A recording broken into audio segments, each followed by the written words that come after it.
Hello, everyone. Welcome. Zendikar Rising has won the poll again, so we're going to jump right back into a Zendikar Rising draft. Today, I have again chosen best of three without even asking chat. So rude, but again, I find myself playing best of one most of the time, really almost 100% of the time in my off-stream hours because of its convenience for my scheduling. I can just drop in and play a game here and there.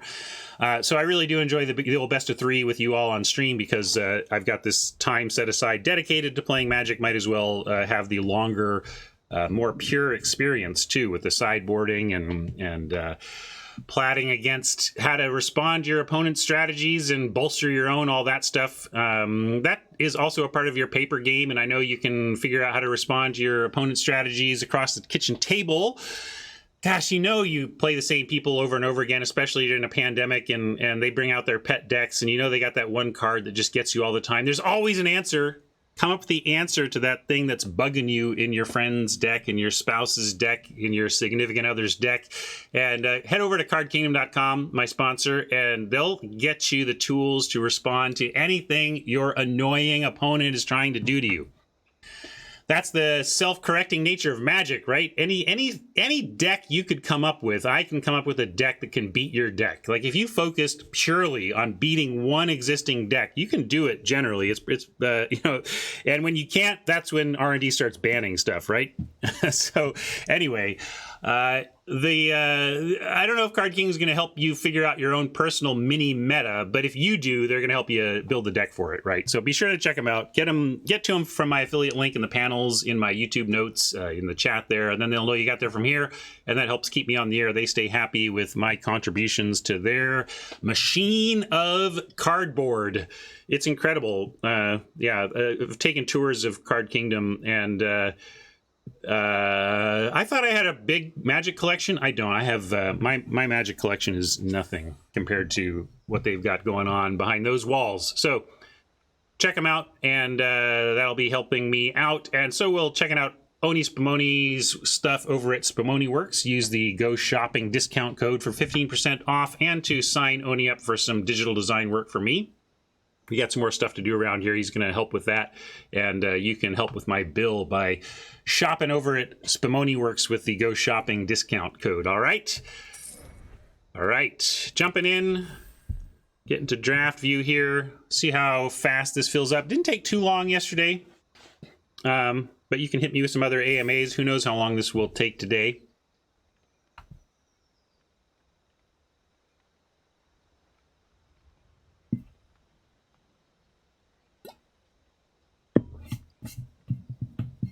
Mama calls out an opportunity to practice for the upcoming historic qualifying event. Some action in the Going Optimal Discord on that front.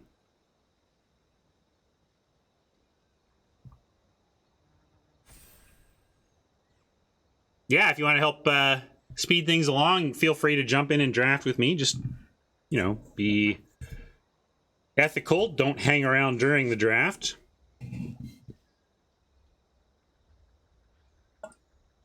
I have not, Hat.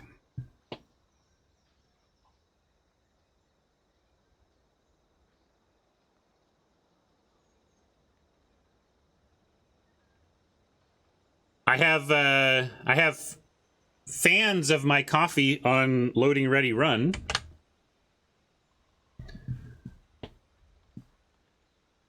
The Loading Ready Run folks are longtime acquaintance friends of mine.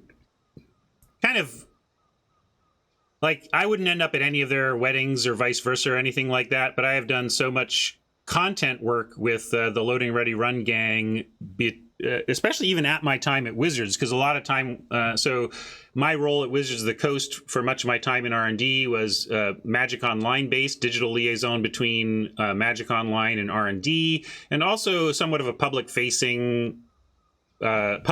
of Magic Online for Wizards. And accordingly, I was in a lot of content stuff that Wizards was doing, including the Community Cup. That was a Magic Online event that was an annual affair for the years that I was at Wizards. And Graham Stark and the Loading Ready Run folks, here, I might as well hop here while we wait. the Loading Ready Run folks were contracted to kind of run those events, to MC those events, to do the production of those events, to broadcast them. And so got to know the Loading Ready Run folks a ton during that period. And during one of the community cups towards the end of my run, I had gotten into my coffee roasting by then. And so I was making coffee for the community cup folks. I was coming in each morning and I roasted a ton of coffee and came in and kept the good coffee flowing all day long. And it was really rewarding because, we're talking about good coffee versus the disastrous free kitchen coffee that you get, free office coffee. It's just like the actual worst coffee. And, So bringing in this replacement coffee to swap out for the awful office coffee made me a hero among many of the participants that year, including several of the Loading Ready Run folks. So,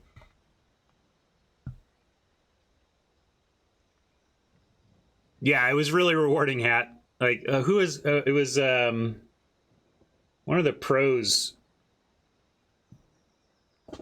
One of the European pros fell in love with my coffee too. I forget which one now, but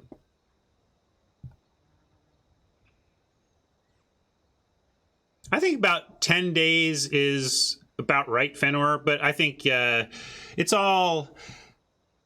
Fenor says, "What are your thoughts on the theory that coffee beans are peak flavor 10 days after roasting rather than sooner?" I mean, I wait at least a day and a half before I grind and consume a bean I roasted because I think that much matters. But at the point of talking peak, we're talking about gaining those tiny percentages that I generally don't worry about in my going optimal life philosophy. When it comes to me, like going optimal with coffee, going optimal is about taking the kind of 15% range coffee I was at before I started roasting, and then I started to roast my own fresh high quality beans and consume them in the right time range, and boom, suddenly I went from 15% coffee to like 85% coffee. And 85% coffee is good enough. Like, and now I could, so like waiting for 2.5 days versus 10 days, you're talking about the 85% versus the 86.3% range, where I start to care about it a lot less.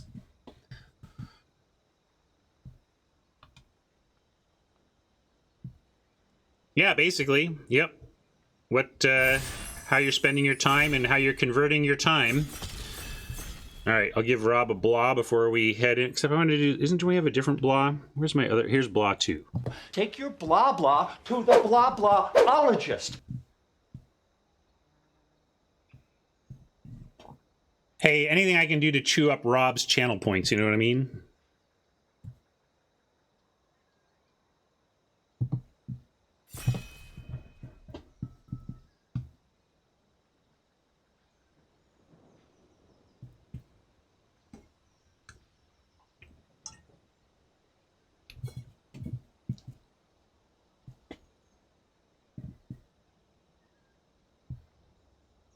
And yeah, you're absolutely right. It was Joel Larson who was.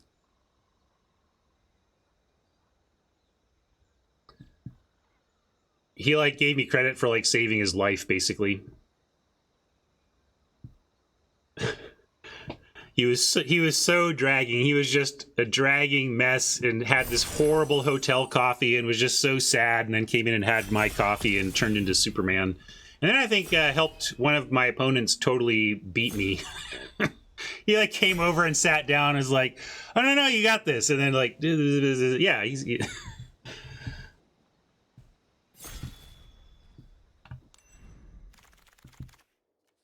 All right, we got there.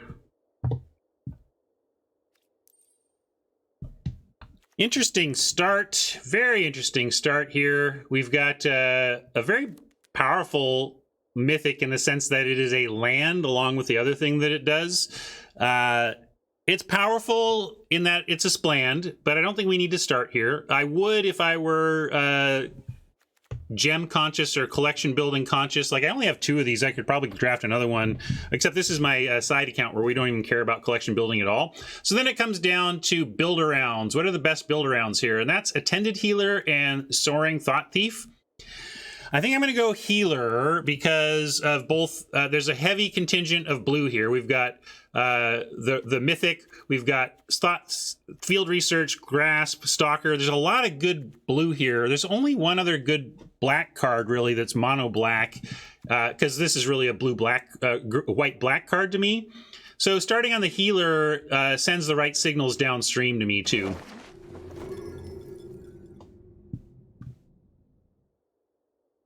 Yeah, I do like Rogues. You're right that we kind of never play it. I never play it around here, but actually I do play it reasonably often off stream. It's not like I never draft it. It just hasn't been showing up for us. But here now we get an easy Oblivion to follow, right? I mean, this is premium removal.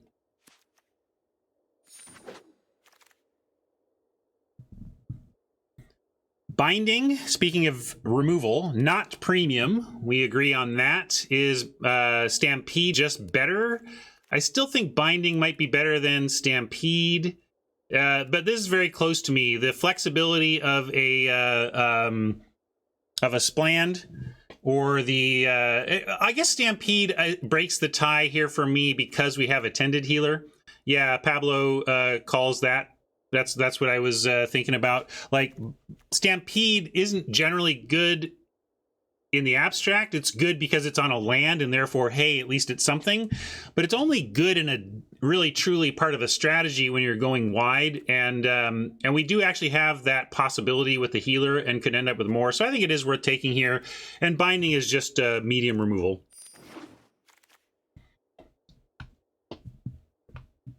Predation is medium Spland.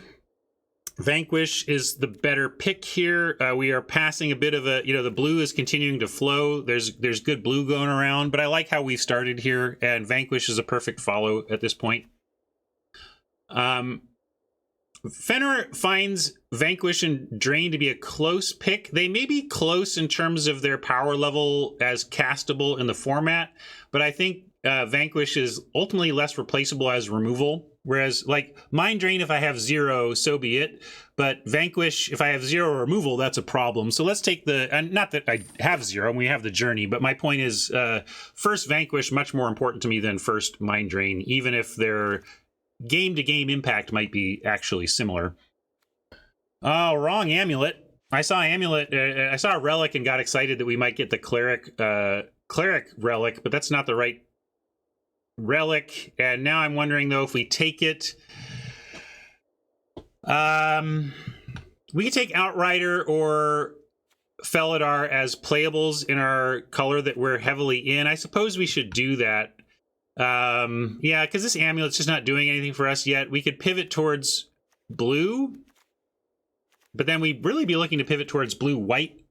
And blue-white tribal could be interesting. But I think we should take a white card. I'm just not sure how we take Outrider or Felidar. They actually kind of do similar things. I'm going to take Outrider because as a random non-cleric in the cleric deck, it can punch through a healer token or something like that.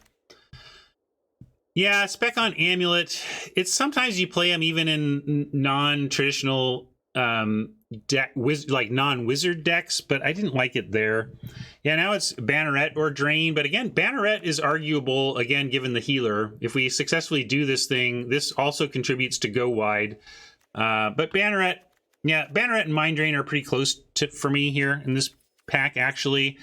Banneret goes better if we do end up blue-white tribal, blue-white party. We'll want Banneret significantly over Mind Drain. So I am going to take the Banneret. I've talked myself into it. Yeah, there's just, like, we're so clearly white, and that I think Banneret makes a lot of sense to me there, and then we can see what continues to come our way. So, I mean, we take an Ambusher. We could go Boros. We could go Party, or you just take the Blood Price and stick towards the Black Land. But yeah, like, Geyser Mage is the best card here, and I feel like we've just passed a ton of blue. I can't believe that blue is going to be where we're going to want to be at the end of this, but hey, if we end up blue-white party, that'd be interesting. So we'll spec there. I still want to lean clerics if it shows up. All right, last fresh pack of the pack. And I guess I take Royal Mage, and I mean, we're not taking a Cliff Claven to maybe head towards party. You just take Royal Mage and follow up with the Geyser Mage. Really weird start to this draft, but yeah. Geyser Mage was easily the best card of the last pack, and I think Royal Mage is significantly better than Geyser Mage. So to see this here now, and with Splan on, you know, maybe this is just a blue table, and we'll see what wheels here. We passed a lot of blue pack one, or pick one, excuse me.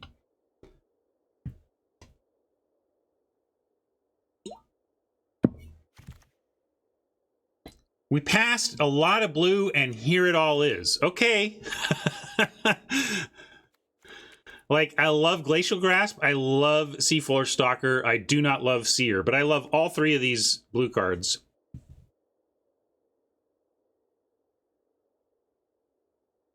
I agree, Pablo. Stalker is great. I think I still want first field research because I would take like 3 field researches, but I only want 1 or 2 Stalkers. And I think we'll end up there. And look at this. What is this? I almost want to take Gnarlid Colony and just be the kicker deck.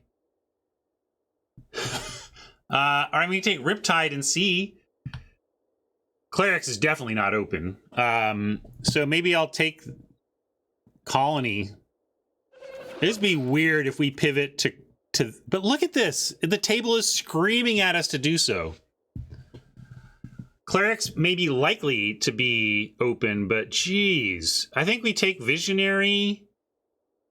Because I don't know if we get there on Kicker, but if we get there on like blue-green but not quite Kicker, we'll like our Visionaries, but the... What? Come on, table. Okay. Okay. Okay. Look. Look, table. Look. Okay. Okay. This is... You're not shocked at all, Jinx? I don't know why you're not shocked at all. This is crazy pants. I think we take Phylath and look to splash that. Probably cutting Vanquish then. And Journey.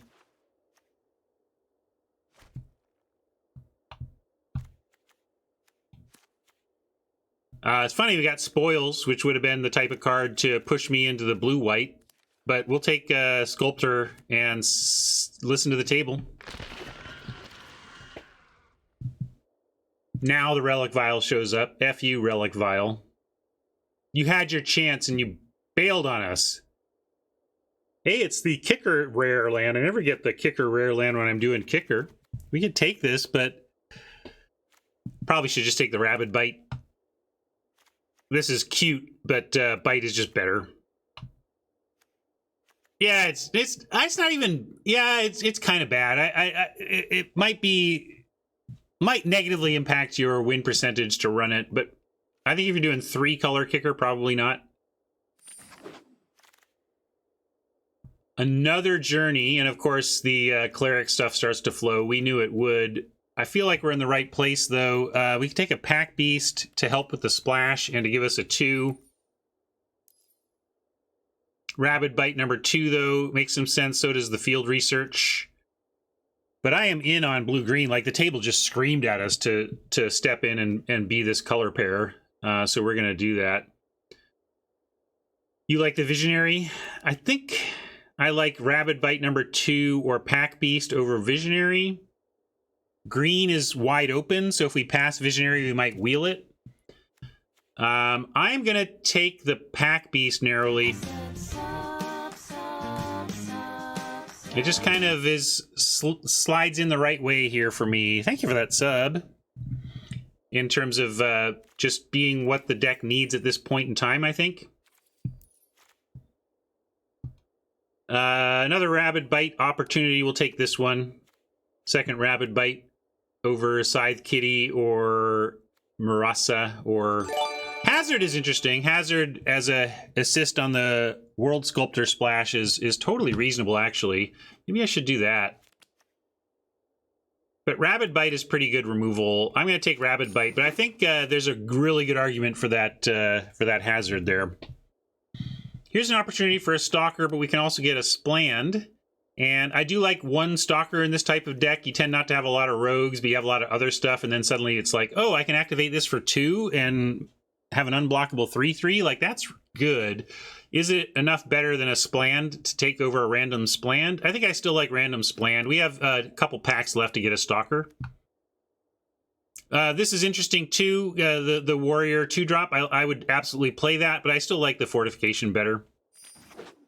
Splans are good still, turns out.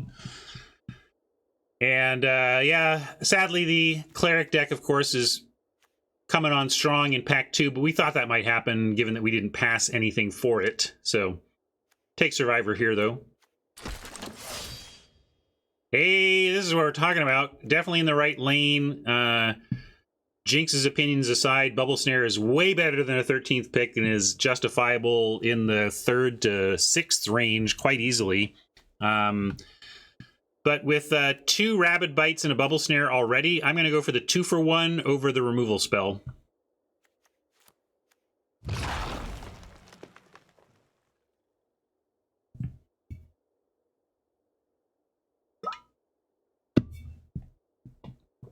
Yeah, Reclaim would be nice, but we don't even need that. Like, I think this was clearly the pick. I have, like, Sproutling is so good. It's just so good, and we'll find our way to splash this. I'm not taking a Reclaim there just because of Phylath. But would like to pick one up. Keep an eye out for that. Dauntless Unity. Is there any chance of us pivoting back to white? Probably not. I'll just take a uncommon Splan then.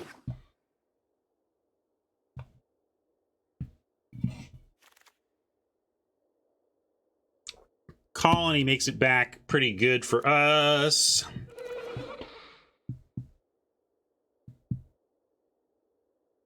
Oh, clearly I need to set that one to require text.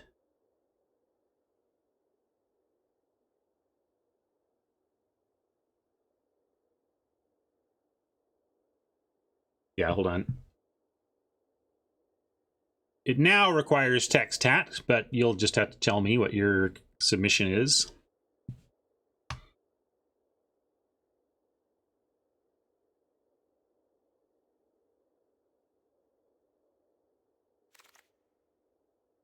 Relic Vial, you tease me! We'll take the Throne. I don't think we play it, but we'll take it here and see. At least we're gonna, Oh, man. Well, I told you we might wield the Visionary, but we wield the Field Research as well, so we're just going to take that. It might be that it's in draft view, Brian, but I'll give you a personal follow-up in a moment here.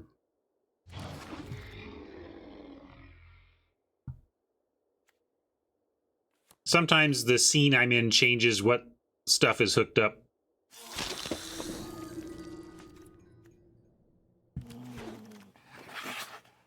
But here, how about an OG RB?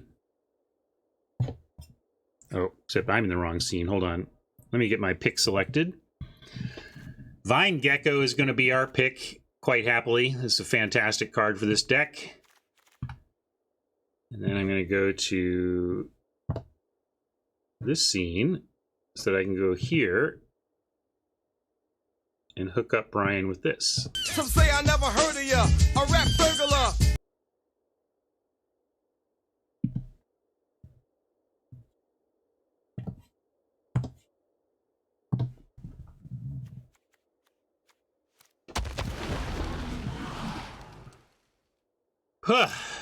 Pretty empty pack for us, really. Skyclave Squid does not suck in these decks if you get tempo-oriented. We don't have, like, the Into the Royals to make this super tempo-y right now.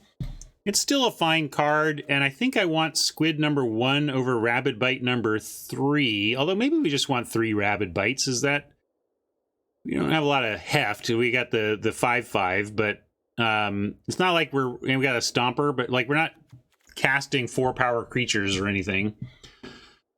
Yeah, I think we're gonna wheel the squid though, with how the draft is gone. So I'm gonna take Rabid Bite on the squid wheeling as my theory.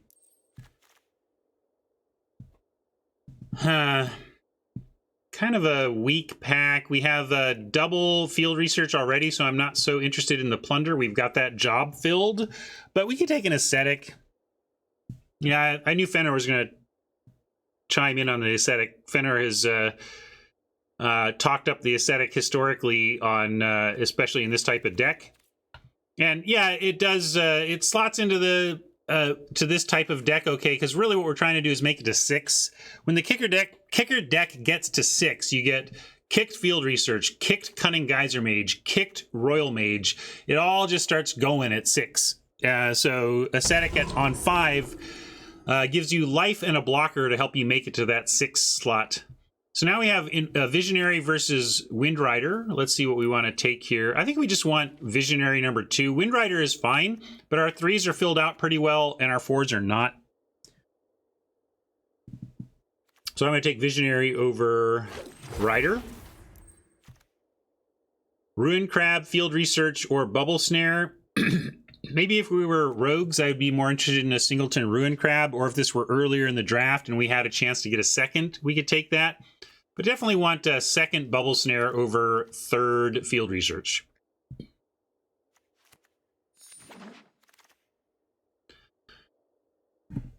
Nice. I saw the Florahedron was going to be happy with that, but this is our ramp card of choice for this deck.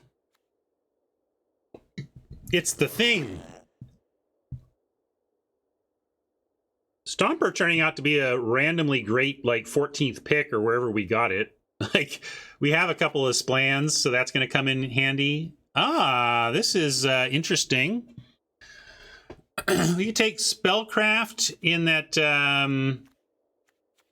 we want to cast Phylath. We could take the Pathway and... no, it does something. We have Journey to Oblivion, so we could... Between Journey and Pack Beast, we could try splashing. But I think we just take Geyser Mage over Spellcraft here. We really want a Reclaim. If we don't get one now, we at least have we can play a Mountain, a Pack Beast, and a Throne. Oh no, this isn't kicked. We're not gonna play Throne. So yeah, we would like to get a to get one. Still might splash this, or might just let it go. I think we get I don't want another. I really don't want Plunder. I have 2 Field Research, and the Sproutling to get it back is, you know, here's a 3rd Research. Like, I practically don't even want this. I practically just want a Glacial Grasp. Yeah,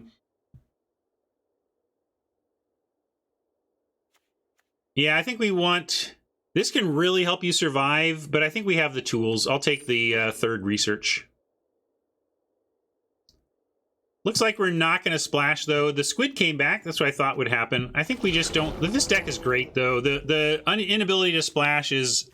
or the lack of support for splash is too bad, but the deck we ended up with looks great. And given what I was talking about yesterday, I feel like I've had a hard time changing lanes, like mid-late pack 1. I start to feel like I can't possibly change this late. Chilling Trap might be playable interaction. We have 5 wizards. That's not enough. I'll take a Plunder we're not going to play. And an Anti-Cog we're not going to play.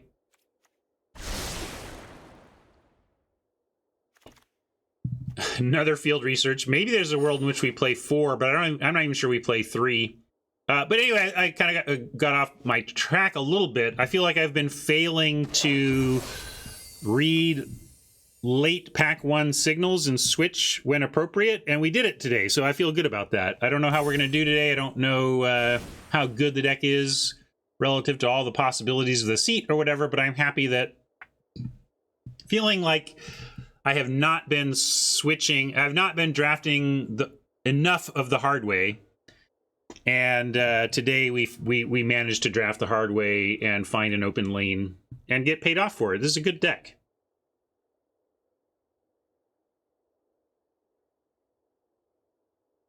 I don't think so, Double D's. Maybe with one more pack.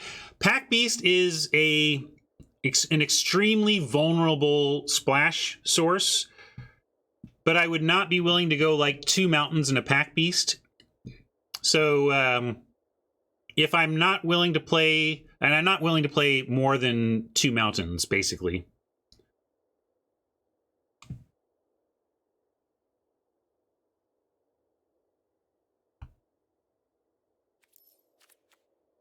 I just think a lot of the time what happens is we lose games because we have effectively mulliganed by having an uncastable Phylath in hand, or we lose games because we are color screwed because we have a mountain and no blue anywhere. This is the deck for if it's playable, right? Question about the throne. So let's look at it. And I'll get out of your way a little better here. So it adds colorless. You can charge it up, and you can remove charge counters to spend on kicked spells. So it's a battery for kicked spells. Are you in Clerics math? Because we started on Clerics and then felt like it got completely cut, and that the table was grabbing us by the lapels and screaming at us to be a green-blue kicker. So we obliged.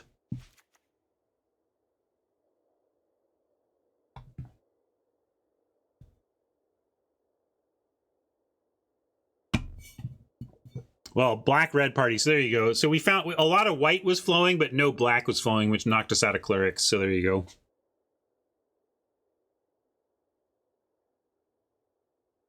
I guess I could try the Throne. Its benefit would be that it could help us kick a field research off of less than 6 lands. I don't think it seems great, but it could get us the ability to do some things with kicker a little bit earlier than we thought, so we can give it a try. And I do like this 18 land setup. So now we're just looking at what our worst card. Let's cut 1 field research. If there's hyper aggro, this is going to be a liability. You'd cut a. So let's look at our overall numbers. 17. I think we can cut a survivor. That's just kind of. In fact, we can probably cut both.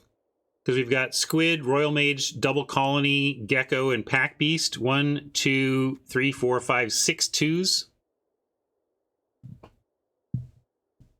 This looks pretty good. And really, these are 7 or 8. It like if we are, if the point of 2 drops is to make sure you get on board and don't get run over, we really have 8 twos in the sense that we can bubble snare for 1 if we have to.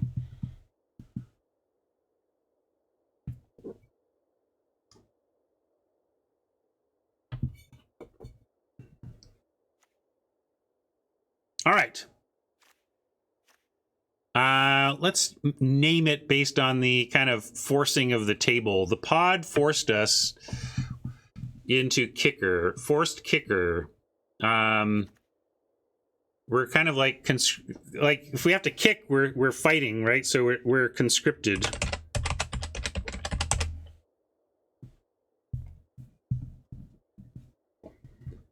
Conscripted to kick. And we were talking about Bob Ross earlier, so I'm going to leave the Bob Ross lands in. And give this a try.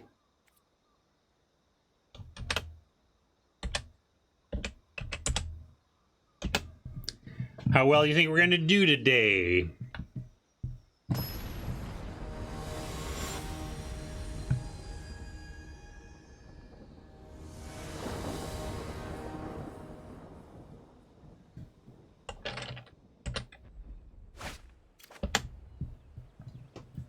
Maybe screw that up.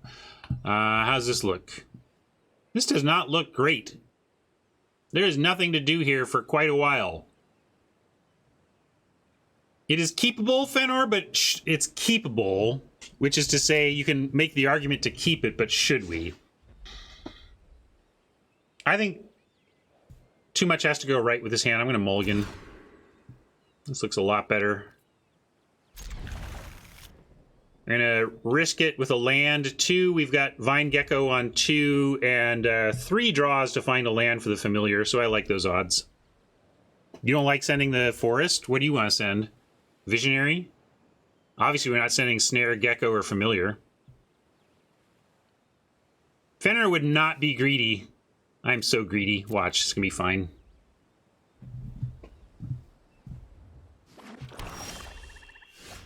Never! Rarely. Infrequently.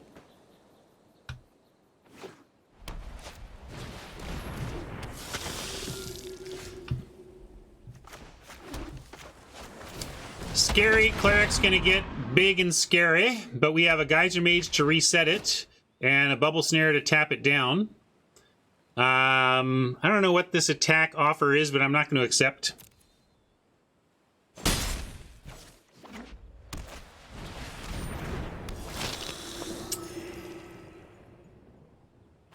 So that's interesting. They could have played Blight Priest pre-combat and made this a 3-3 that we had no chance of blocking, but they gave us the opportunity to block, so we should be thinking about what that represents. Could be the deal 2x party, you know, to attacker or blocker.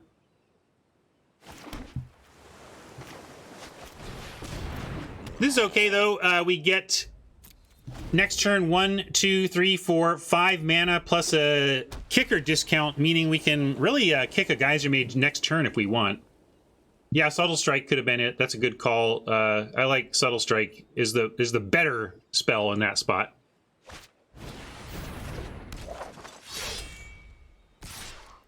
And again, leaving 2 open, suggestive of Subtle Strike. Not going to block for that reason.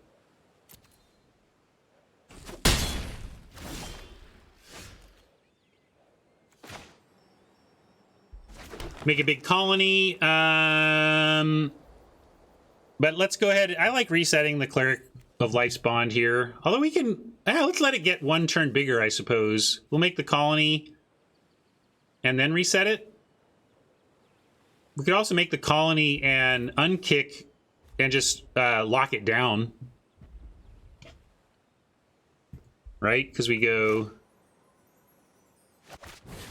kick... Yeah, I actually kind of like that. Let's make a big colony.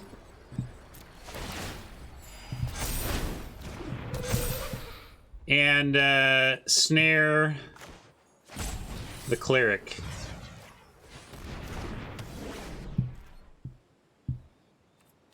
Counter on Gecko is nice, but I like the tempo there. We'll get, you know, we get to... I like... with the card draw here and expensive kicker, I like maxing out the mana. Could offer the Gecko, but they just trade for the Sellsword, which we don't want to do.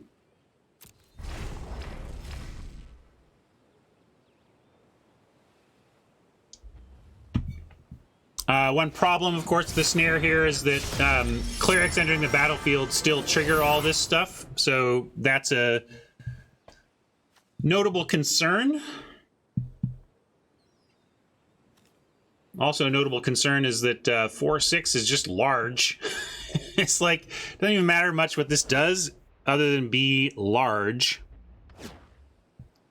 We can send it back here, though, and then offer the colony, and really the Gecko. I would trade Gecko off for both of these creatures if they want. So let's throne it.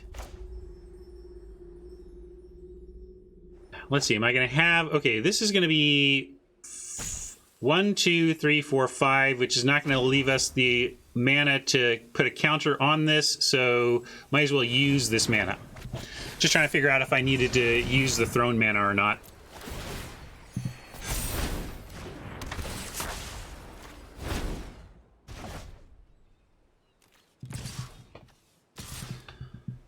And familiar for the Blight Priest.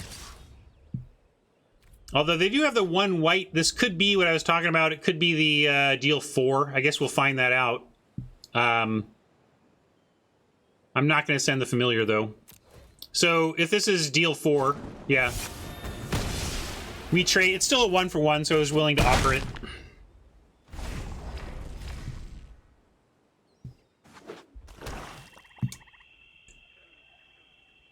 Maybe I shouldn't have, though, because, I mean, I did see it coming, so should we have just saved the Vine Gecko for, you know, future kicker where we survive that? I don't know. Maybe I was being a little aggro, but...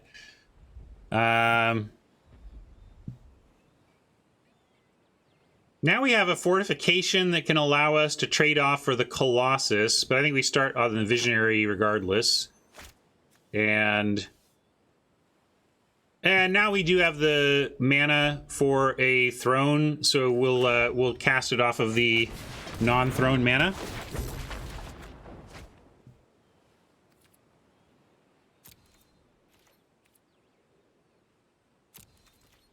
Gonna have to use the Vastwood Fortification plus the Gnarlid Colony to try and trade for that Colossus, I think. The only other option is to 2-for-1 ourselves with a double block. That's somewhat concerning, but we do have, how many Rabid Bites? 2 or 3? 3 Rabid Bites, so I'm hoping we find an answer to the old scavenger here.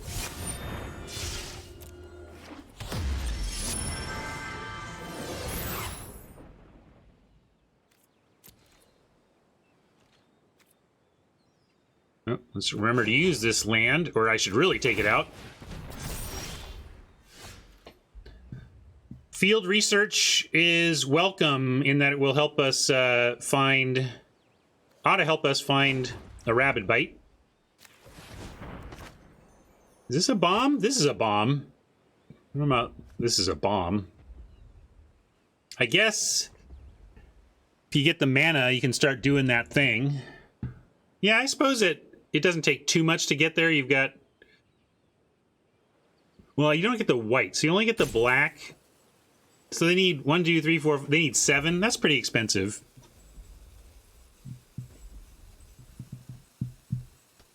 All right, anyway, we're going to kick this.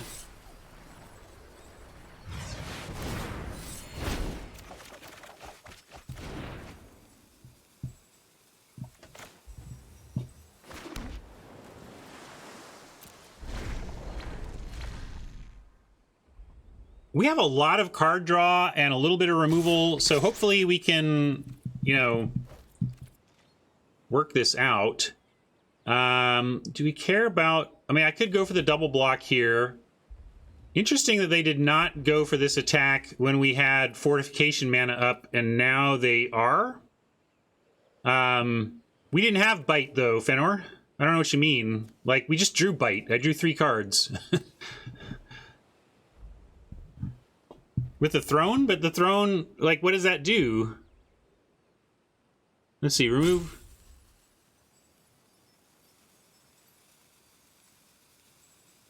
But it would only, like, I tapped it. I did. You mean not using it? I'm confused, Fenor, about what you think I should have done there. Maybe I'm not reading something right, or maybe you're not, but... I didn't tap it correctly? Oh, I had 2 mana. Got it. I just didn't read it. I was the one who didn't read. I'm the non-reader. So now I understand at least, but let's figure out if we're going to offer this possible 2-for-1. I've never played this land before. I assumed it was a mana battery. I just misread it. But I'm also at 0, so let's figure out this. I'm going to do this. I don't care about these creatures too much anyway, so let's trade for the Colossus or something in hand.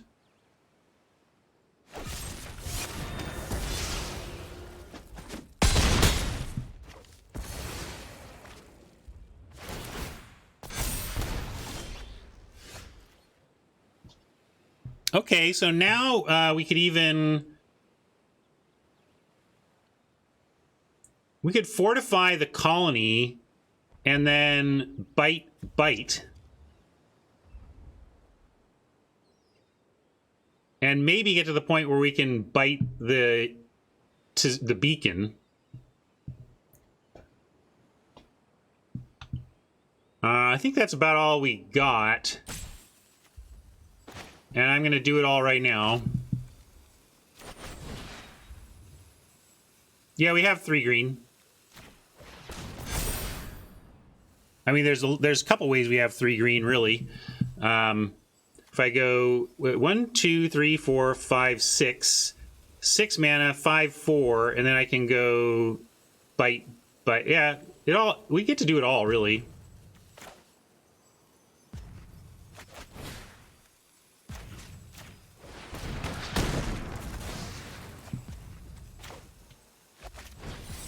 Oh.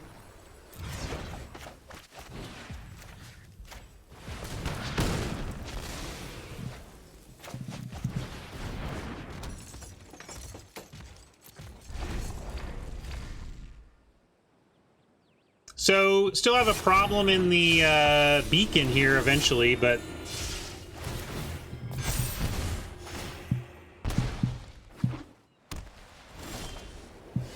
Ascetic, not the worst either. Still don't have attacks into this 6 toughness butt. But let's throw down Ascetic. Then we can add a counter and colony next turn.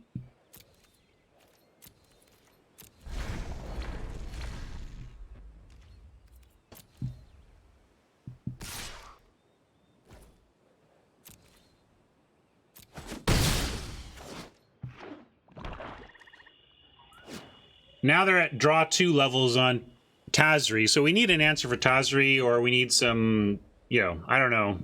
We don't have many answers in this deck to that card. Also, I got to remember to play reasonably prompt. Oh, I forgot to put a counter there, but I'm going to remember that we're playing best of 3, and I got to play promptly, or I'm going to set myself up for losing to time in game 3 if it comes to that, and I would hate for that to happen, so... Especially, it looks like this is going to be pretty grindy. We don't have much time, though. We got to do something about Tazri, or we're going to lose to this value engine. I mean, look at that. I just drew 2 cards. Sure, draw more rares. Yeah, trading the Gecko was probably wrong. We'll keep that in mind for the future. I was feeling like we could close out. That was my thinking at that time.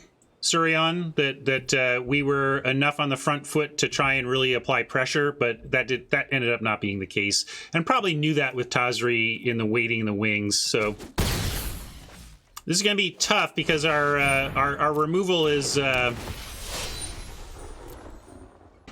pretty much bite based, and this big butt is tough.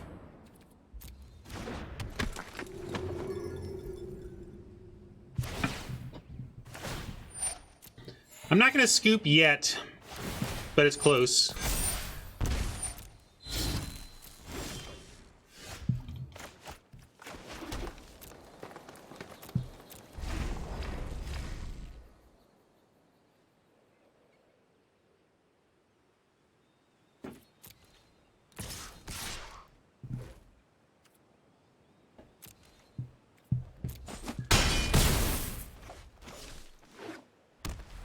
I'm clicking pretty quickly, so it's not taking much time to lose there. I didn't spend too much time on that.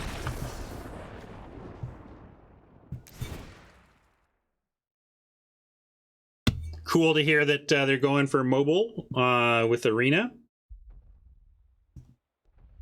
And I like their continued approach of just telling us when it's ready.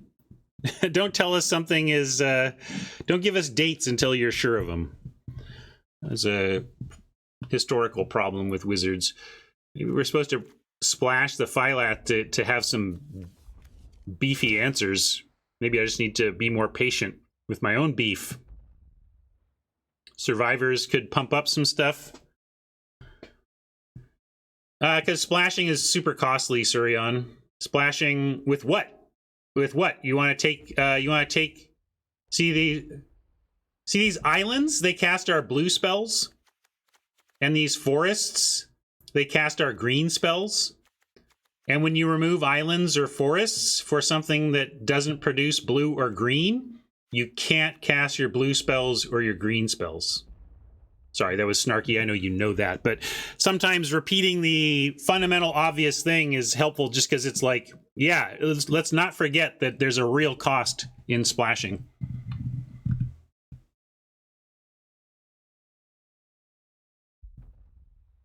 Anyway, back to this matchup. Do we need more field researches?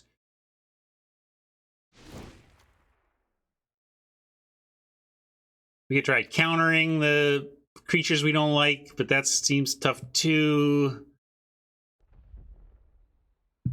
I don't know what I cut for research and what it's getting us exactly. I think we almost need to be more tempo-y than researchy, but also we're not very good at that either. So I'm going to run it back and see how it goes. Well, I'm not taking advantage much of the best of 3 situation if I'm not making some changes, but I just didn't see what I was supposed to do to match up there.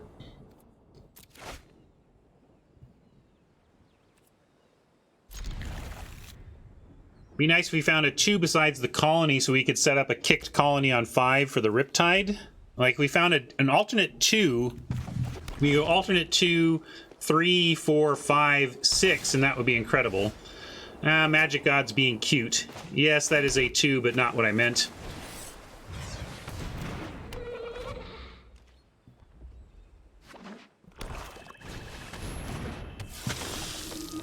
Well, I'll take it though, because thanks to the Rabbit Bite, I have an alternative to do on 3 here. We're going to kill that cleric before it does any harm.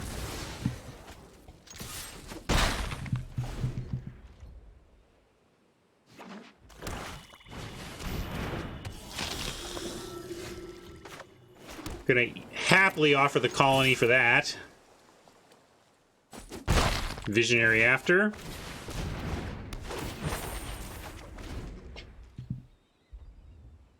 Sproutling doesn't get us anything yet.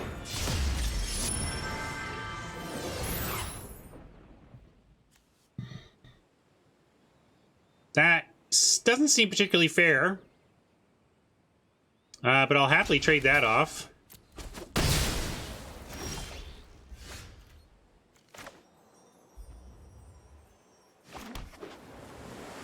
Get the Riptide out, and if we get a land, we get to send the beacon back. If we get a spell, hopefully it's good and we cast it. Yeah, we did see like a blood beckoning from them last game, I think, in the graveyard, right? Or at the very least, you can expect recovery tools from black decks in the format. That's all right. I like that we have a Stomper that can trade with the Tazri. That's going to be a big game for us. Take a colony kicked here, though. I might lose this colony to that 1 spell, but good to know they don't have it. There was no pause there, so the practiced tactics is not going to get there for him.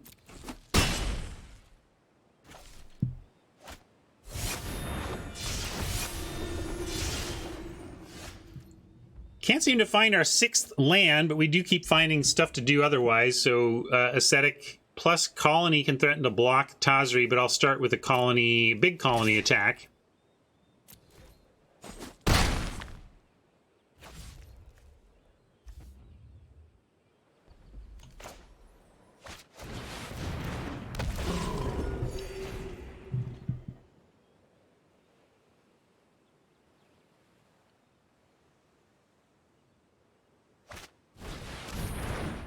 Boy. Tough facing the mono rare deck. But we get to Geyser Mage back Beacon and do some racing here.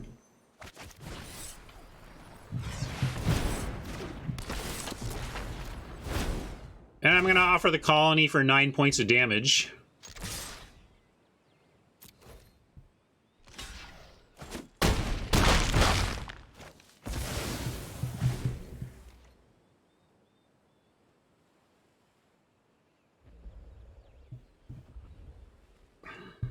Your friend here is only mostly dead.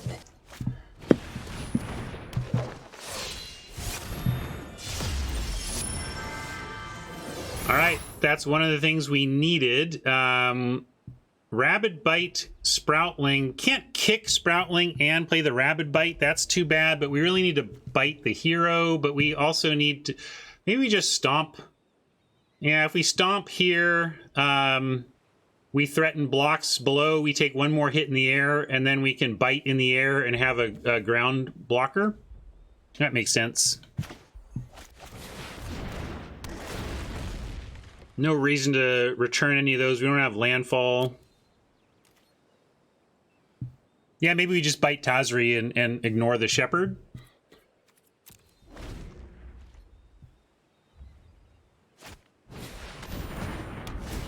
Uh-oh.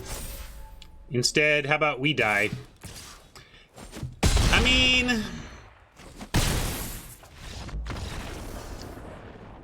I don't know what Wizards did to allow someone to just construct their own 40-card deck of cards from their collection and bring it into my event and play it as though it were a real limited deck. Seems like it's cheating, but...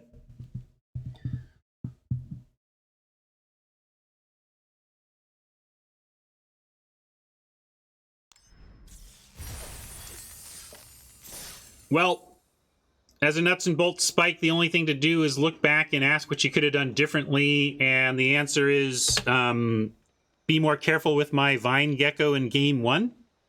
I mean, that, like, and that's legit. Like, I definitely screwed up game 1 and could have given us a better chance there. I think game 1 slips away from us with how it played out from there, but that was my definite regret from that match. But beyond that, we just lost. We just got our butts beat by better cards.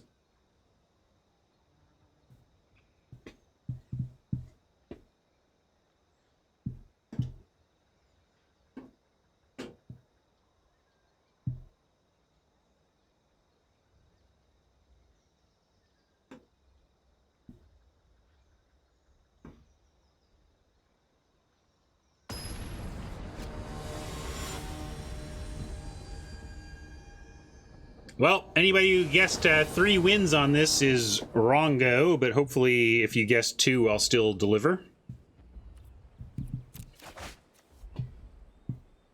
I wish we had a 2, but this is sure keepable with our best ramp spell on 3 there.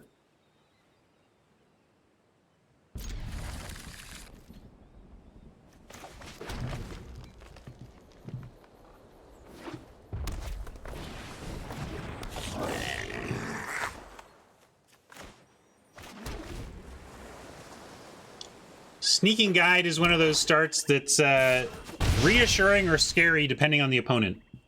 Because I think there are a lot of people who play this card when they shouldn't, but there are a lot of decks that get a lot of value out of it too.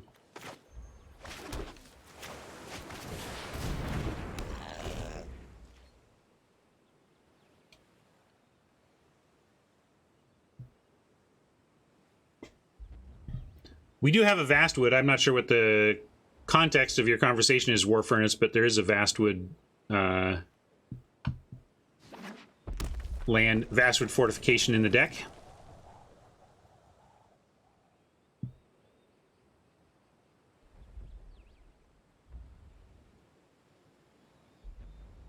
Oh, you meant the fixing card? We didn't end up with any. We debated taking one at one point, but didn't take it. Well, this is, you know, whenever you put power pump on a life linker, that can be rough, but we've got tools here. We're going to get back in this just fine. I think we actually start with the Ascetic here. Visionary draws us a card, but we actually have plays for the next several turns, so there's no need to draw a card right now anyway. We got good stuff to do, so I'm just going to max mana.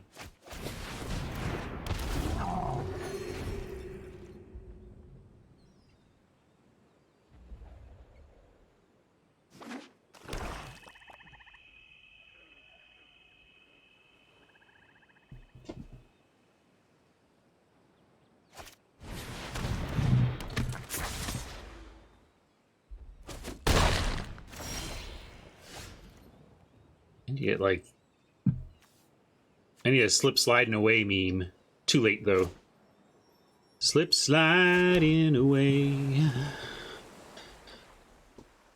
What about I kind of want to bounce the Gloom Hunter to detach the mace, but then they just get to recast this as a 3/3, which is even better. So we probably just leave this alone and try to win without, and send back the old Sorcerer. Although we would take any blocks here anyway. I guess if I'm not attacking with Familiar, I should just attack with the Aesthetic and then decide what to do. Yeah, we can just go Stomper. Let's start with an Aesthetic attack, though. Stomper first means that bounce gets better, because if they play stuff to block, we can disrupt their blocking plan. Did we play land this turn? I guess it doesn't matter. If we did, we would play it and have nothing to do with it, and if we didn't, I would just regret it. So I'm going to submit 0.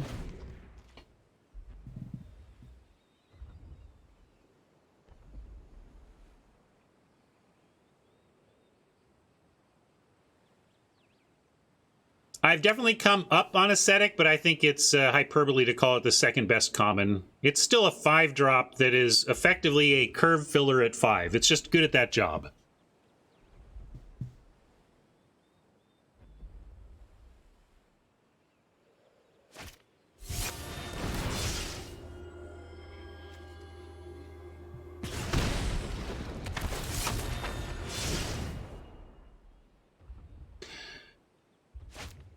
I don't like returning a land to protect against Mind Drain when we may, if we draw a land here and we can play a 6th land, we can maybe attack or at least leave Familiar up to block. I just don't think it's worth it.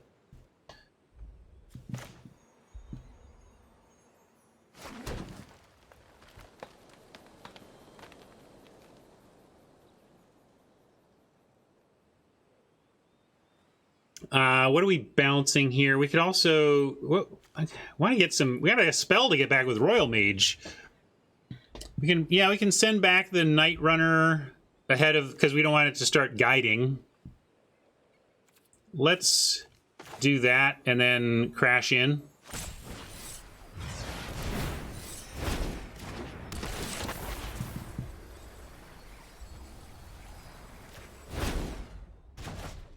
Then we send our Stomper and our Ascetic, and we're pretty happy if they block in any way here. Because I want the Sorcerer dead, I want the Guide dead, whatever. Bring it.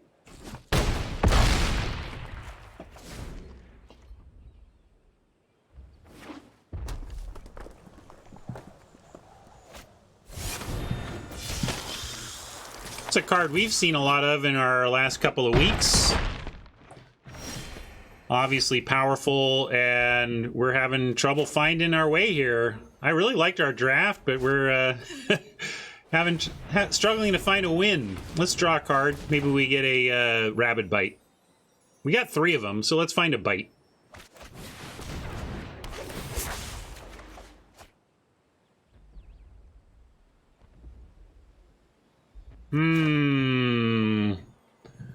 So I can go, what is...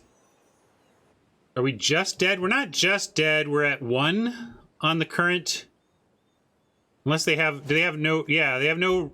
They already have Rogue, so adding a Rogue isn't... Unless they can do something to increase the power on the Ravager's Mace, we are... Actually, they can move the Mace. I don't think we're dead, but we're awfully close. Awfully close, but currently still in this zone. Your friend here is only mostly dead.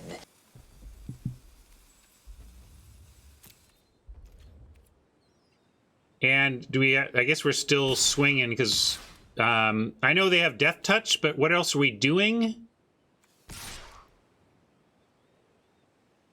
We do this, we still have blockers for everything on the ground. I mean, I know this isn't pretty, but I don't know what else to do.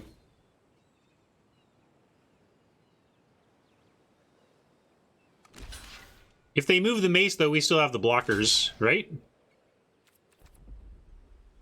You just block.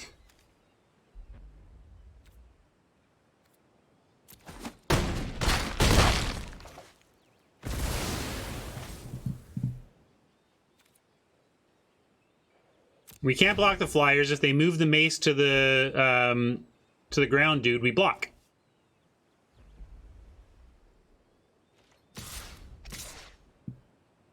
Oh yeah, I suppose if they didn't block, maybe, but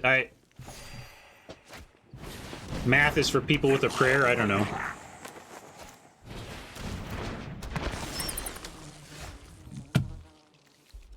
All right, deck, sure.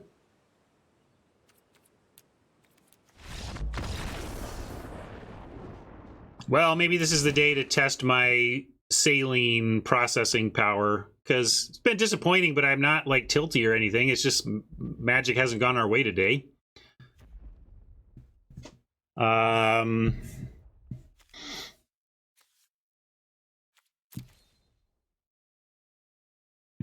Black-red party with the kind of random Gloom Hunters thrown in. What can we do about that we're not doing already? Of course, unfortunately, the answer is not much. We could anti-cog it. Is this a more field research type matchup? No, this is actually less field research type matchup. Going to get run over while we're trying to find cards. Well, I think we still do the 2. I don't know. We're not going to add more, though. Maybe an anti-cog, given that they are creature-based curve-out, would be okay. This is something to do on 2. It's just this is really bad in the late game. The thing is, if we've made it to the late game against this opponent, then we should be pretty happy. So I think I am going to bring in anti-cog. And even for a field research, like... Maybe I'm cutting too much card draw, but I just feel like against this type of deck, we just need to survive, and then we'll cast our, you know... Yeah, maybe cut a land is okay. Cut the throne. Have 17 with the Vastwood. Let's try that. I like that. A little bit greedier for the situation. I mean, greediest would be to, you know, pay, splash, but I don't think we want to splash here either.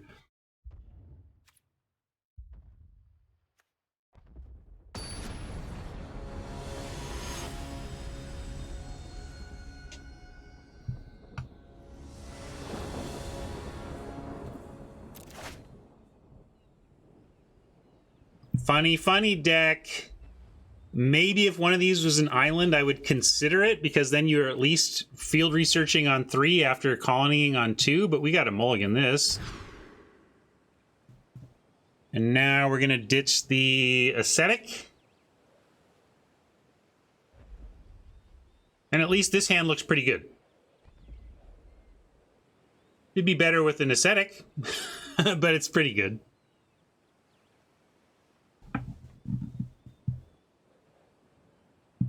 Why do you want to send back Colony? Because it's not part of this curve out. But I'd rather...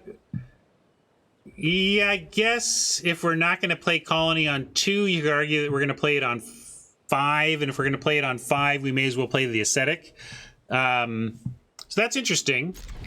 I see what Electro Brains is doing. What Electro Brains is talking about. However, Electro Brains, if we do get stuck, if we do not get any more land here... I think we're really going to want to be able to play a second creature to survive a little longer.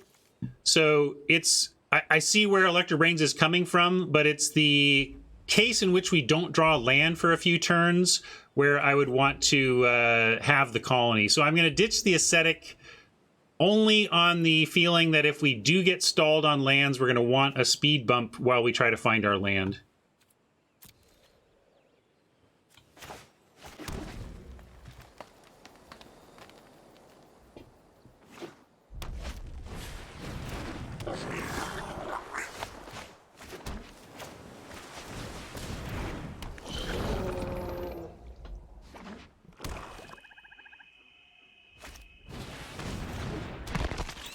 Similar start from Oppo. We're finding our land. That's good.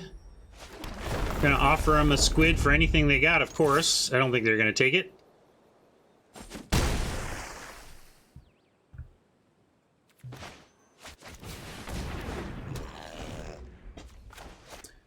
Colony does have trample. That's 1+ for the colony. Yeah, Oppo just running back the exact same, like the exact same curve out.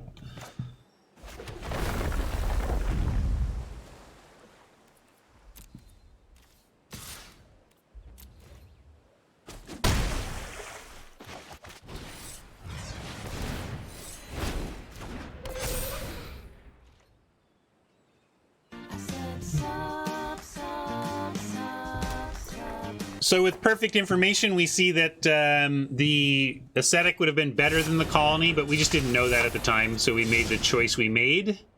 Bubble snaring the Gloom Hunter is going to be good, though. G-Guards, thank you for the sub, sir.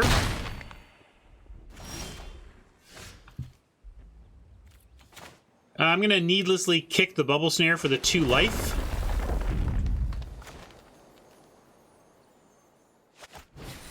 I can do that later, though. Let's start with an attack from the colony. And the fish. The seafood buffet.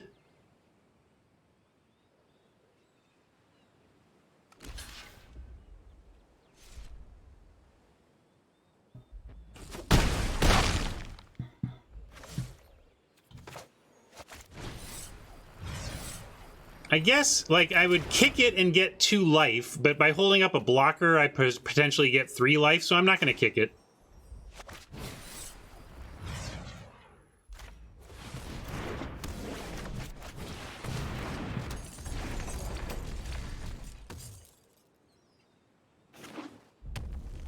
I still would have, I could have kicked and got the Pack Beast cast. It's just that I could not kick and get the Pack Beast and have an untapped familiar. I'll still give you the meme. You have the full value. Can I kick it? Yes, you can. Can I kick it? Yes, you can. Well, I'm going. Go on.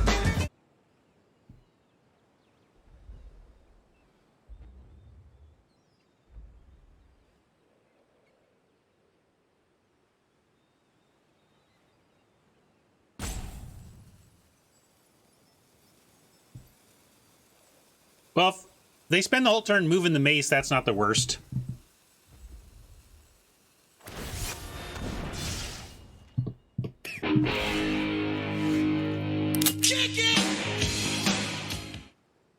Almost screeched that meme to a halt to play this one instead. Oh, here comes the flood.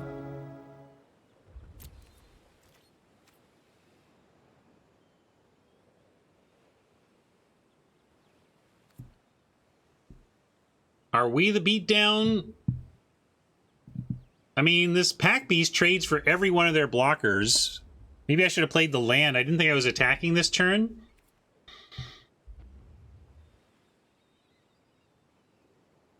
But bottom line is, what are we willing to trade for a Blood Priest? Because they can just move the mace, right? So I guess I send the Pack Beast. It's not doing much for us anyway at this point. And I don't want to trade off the colony yet. So I'll just offer this.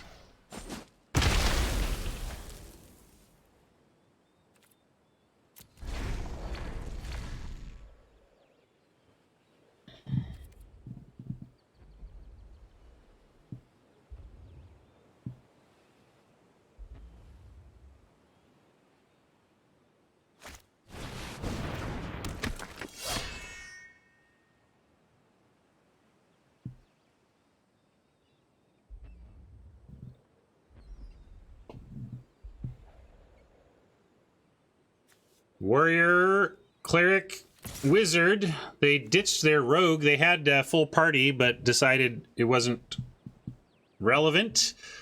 I am going to... We are trading Familiar for the Blood Priest. This is going to gain us some life, but we don't need the mana anymore. I'm going to go ahead and take this offer. 1 black mana. I guess they could have it come back to the battlefield. That would stink, but it's still a 1-for-1.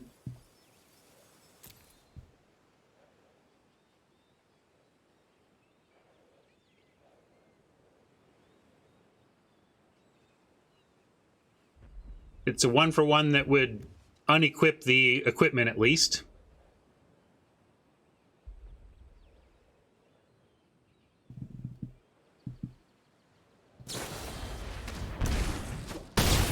It is indeed the Rebirth.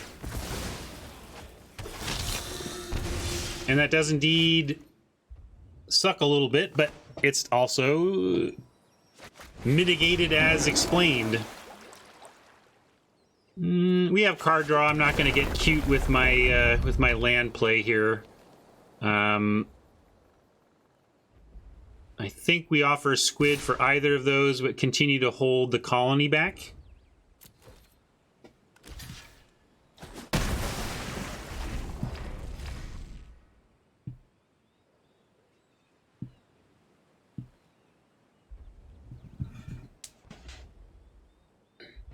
Oppo trading off creatures, well, ostensibly lowers the party count. In this case, Oppo followed up with a replacement wizard, but...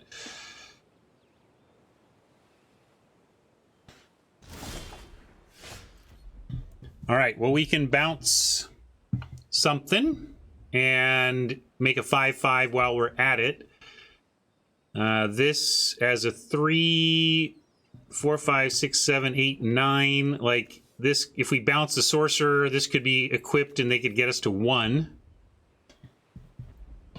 If we bounce the warrior, 1, 2, 3, 4, 5, I guess they need a land to be able to kick it. It's just that this has haste potential that makes that feel sketchy. 4, 5, 6, 7, 8, 9, although they can't recast it and equip, so we're not dead either way. Bouncing the rider means colony needs to be double blocked. Actually, I think bouncing the rider does make sense because of that. I think we're low chance to win here. But it does involve high pressure right now. So I'm going to do that. Yeah, I'm going to swing both. Highly risky, I know, but I don't know what else to do besides try and win a race with it where long shots to win. This is good. This helps, right? It's a start. Oppo making this trade.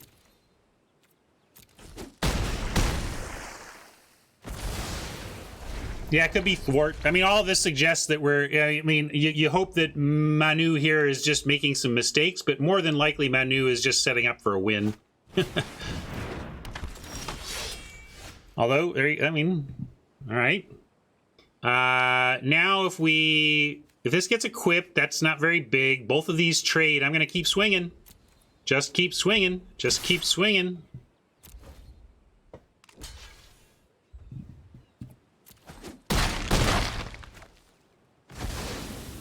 Yeah, how about a card draw spell? Beckoning would be okay because at least it takes them some time. Although, if it's thwart, it would explain that they're planning for a thwart they can't cast quite yet. That could be too. We will say goodbye to flesh and blood.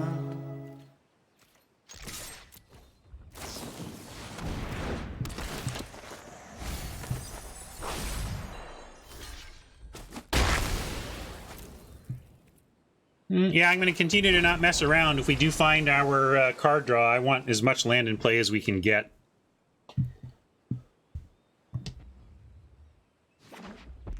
One might be able to rock a mic as though they were a vandal. To the extreme, I rock a mic like a vandal. Light up a stage and wax a chump like a candle. Dance! So good draw here in the Sproutling. We can get back Geyser Mage or Colony. Colony's the better attacker. Geyser Mage is going to clear the way and undo the next equip of the Mace. I actually think I like Geyser Mage because of that. I think it's better for our ability to push damage through than the Colony.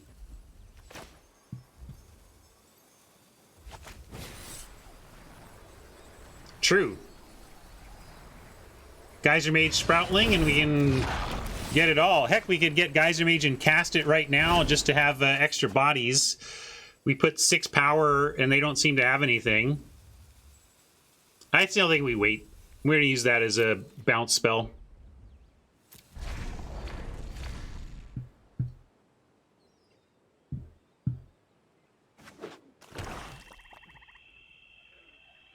Because if they come up with a blocker... Then we use the Geyser Mage on the blocker. If they don't come with the blocker, we do have the play mentioned. We attack with the Sproutling, Geyser Mage our own Sproutling, and loop, loop, loop.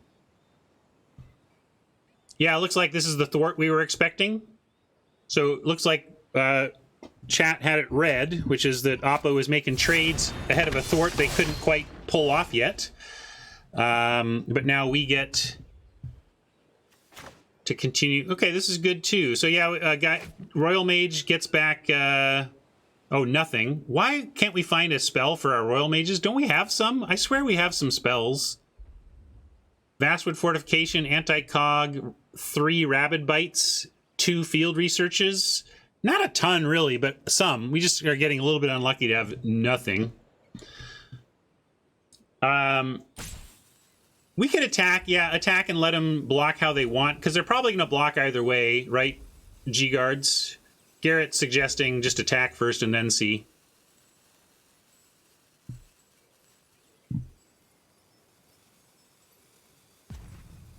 But if we could also go ahead and Geyser Mage the Sproutling to get the colony, it's just a little slow to do all that.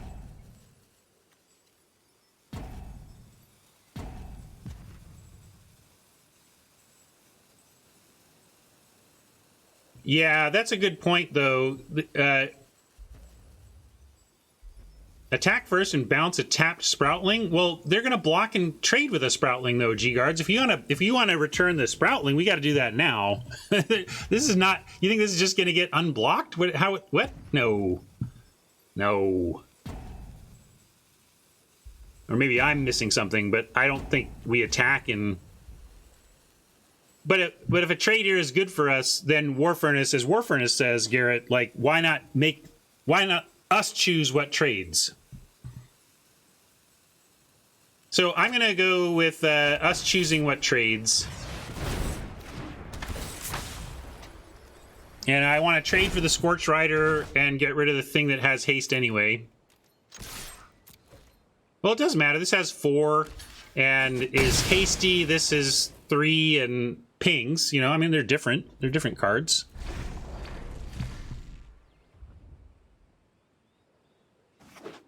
Really, perfect draw is a Rabid Bite. Rabid Bite off the top. Chef's Kiss, because then we'd be able to bite the Gloom Hunter and then Royal Mage back the bite. As it is, we have no spells in the yard for the Royal Mage. We could Vine Gecko and still kick the Royal Mage just to make a pair of 3s. In fact, I think I start with an attack with the Geyser Mage. And I think we need to do that. I know I'm going to draw the frickin' Rabid Bite now, but if I kick the Royal Mage right now, we get a 3-power creature and another 2-power creature.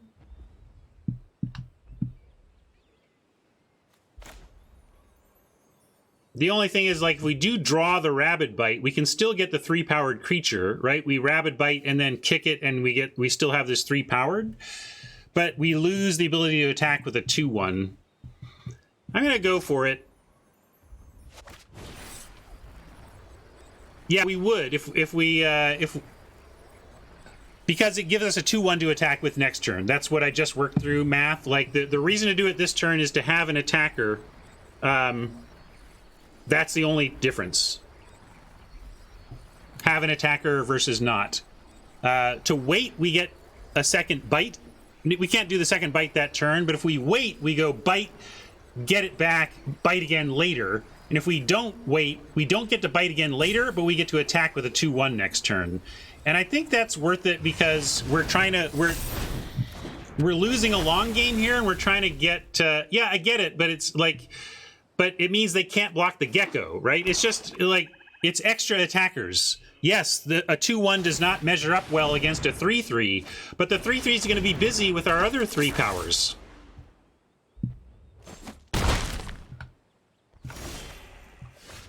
See? See? Can we afford it? Let's see. We go... we kick the Sorcerer and drop them from 10, 9, 8, 7, 6, 5, 4, 3, 2, 1. We can drop them to 1. They have a 4-power lifelinker. And then we go to 2. they drop a sorcerer. They're back up at 5, but we attack through the sorcerer with more than 5 and win. That's what I'm working. We can bounce the Gloom Hunter or we can bounce the sorcerer, and I think we just want to bounce the sorcerer. You want to bounce the lifelinker?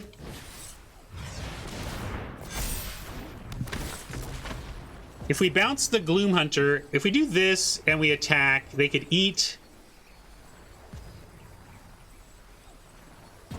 I gotta make a choice, gang. I don't know if this is right. Seems like some people in chat disagree with me, but I got 0 hourglasses and I need to make a call. So I made went with what my brain said to do, and we'll see if it works out.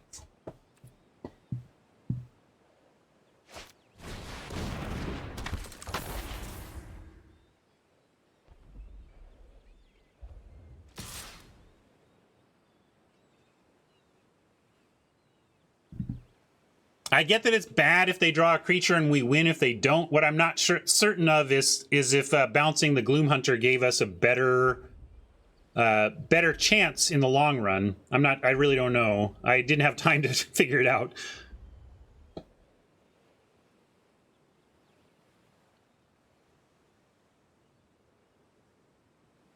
Because to figure it out, we would need to say, okay, we bounce the Gloom Hunter, we attack with everything. How would they block?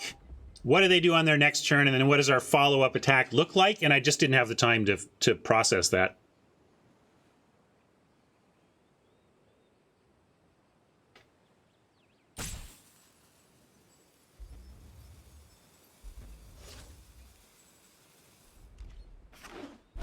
Whoa.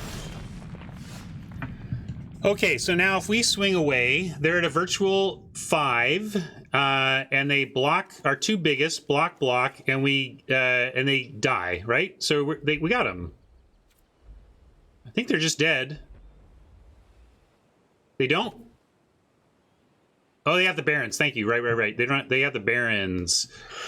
So then the worst case is they block Royal Mage with the Gloom Hunter, and that lives. I don't think we're very dead though. We can. I think we're still mostly, aren't we? Why aren't we just mostly? Yeah, I'm on Gdanmor's play. We attack with everything but the Royal Mage, so they don't get to eat the Royal Mage for 4 life. We got to make them trade their Gloom Hunter off. And then sending these 3 trades with everything they can block with.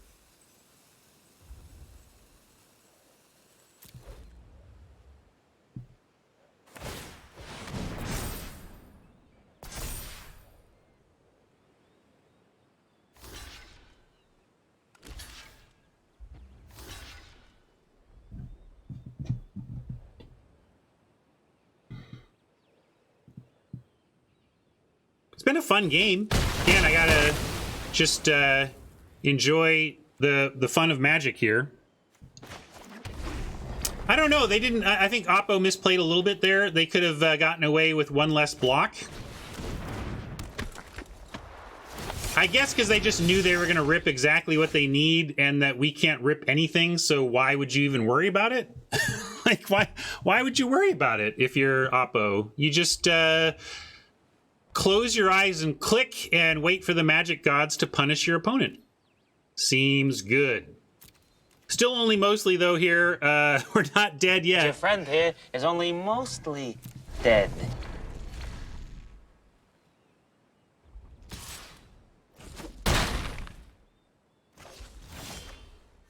All right, Stomper gives us more hope. More hope.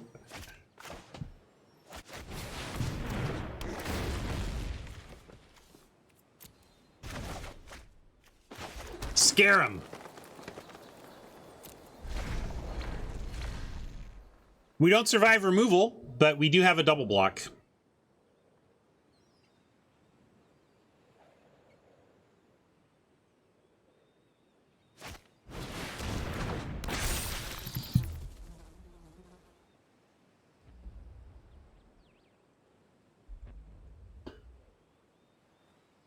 Yeah, we could throw in a full control bluff, but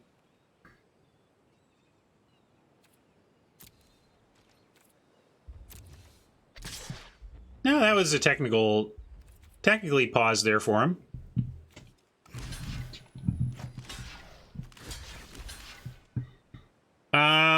Let's see. Even a rabid, we're going to draw a rabid bite because it won't help us. So that's why we're going to draw a rabid bite, just so you know.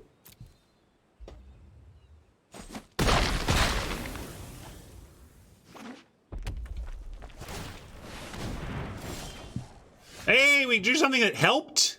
Crazy. All right, I'll play quick. We might actually have a game 3 to win here.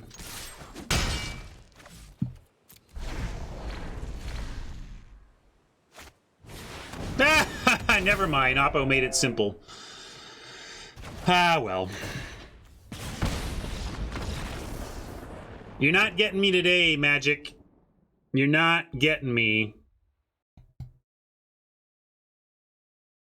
Which is to say, I'm not going to be even the slightest bit salty. Whatever. We just had one of those days, right, gang? Glad I did it here with you as opposed to getting salty all by myself off air. I'm sure if I had gone 0204 in an event in private, I would not be handling it quite as well, if I'm honest. But I'm trying to be better about that and accept what I can control and not worry about what I can't. When we worry about what we could control in the course of that 2-match set, there's really not much we could have done differently. There were a handful of interesting lines that generated some debate. I think, again, the biggest mistake I can come up with as I replay these games in my mind is the getting too aggressive in the first match with a vine gecko that could have kept growing. But, beyond that, we played our cards the best we could. I'm really happy with how we drafted.